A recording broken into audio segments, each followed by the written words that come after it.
Hi guys, कसे आहेत तुम्ही? तर आज मला तुम्हाला काहीतरी शेअर करायचं होतं जे माझ्या मनात आहे.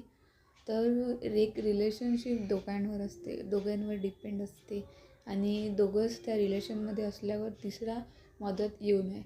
त्यानंतर दोघं सपोर्टर असले तर खूपच छान आणि सपोर्ट करणारा नसला तर खूप प्रॉब्लेम येते मुलीला.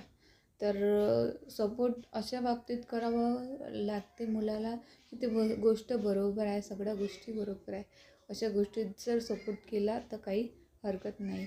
आणि त्यानंतर मुलांनी एक एवढेही फ्रीडम देऊ नये मुलीला जेणेकरून ते पण आपल्या लाईफमध्ये काहीतरी दुसरं केलं नाही पाहिजे तिनं. आणि असा फ्रीडम द्यावं की तिनं खूप काही केलं पाहिजे, एक हिंमत बनायला पाहिजे त्याची की बा नाही, हे माझी हिंमत आहे आणि तो माझी हिंमत आहे, असं काहीतरी बनायला पाहिजे.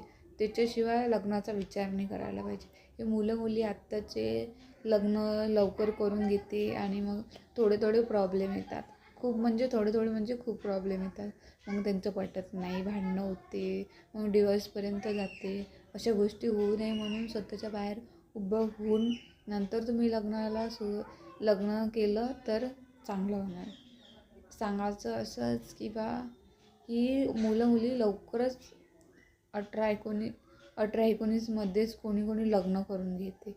तर त्यांना खूप काही असं फेस करावं लागते परिस्थिती वगैरे. तर असं होऊ नये म्हणून मला आज असं सांगायचं वाटलं.